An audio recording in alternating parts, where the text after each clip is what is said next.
Hy was getroud met my beste vriendin, vir jare net huisvriende, niks meer daarin. Toe begin dit stadig sonder plan, 'n oomblikse kyk, 'n glimlach wat bly hang. In 2012 het ons begin speel, 'n onskuldige flirt wat alles verander het heel. 2013 het harte gekies, liefde sonder reël, sonder garanties. In sy arms voel ek veilig, maak nie saak hoe hard die storms waai.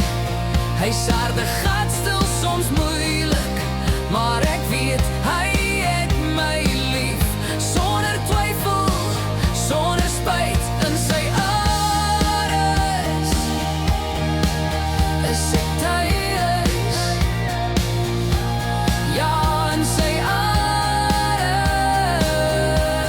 is ek thuis.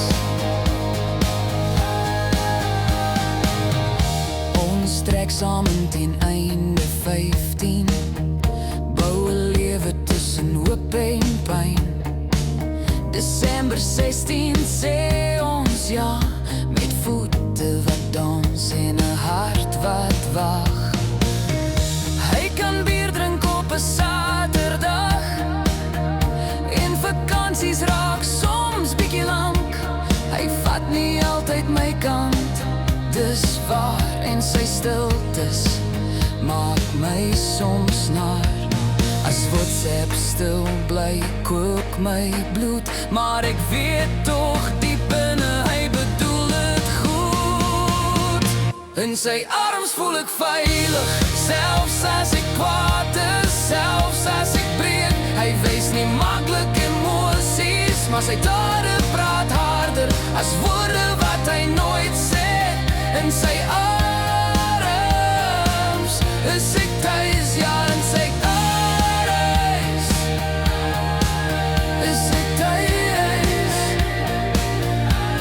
ja, in sy arms is ek thuis. Ons het helse storms beleef, worde gegooi, seer gemaak, vergewe geleef. Toe kom die deurbraak, stadig en sag, toe leer ons mekaar weer raak.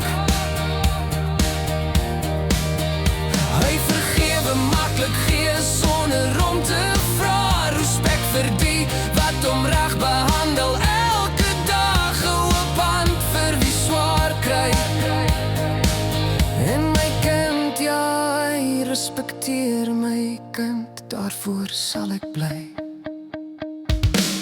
Hy maak tyd vir my, hy probeer nou meer, hy kompromis, al was dit nooit sy manier, met bloue wat my stil maak, lang blonde man waarop ek trots kan wees. In sy arms voel ek veilig, ek staan langs hom en noem hom myne. Wat ook al kom, wat ook al breek, ek kies hom weer elke keer, elke dag. In sy arms is ek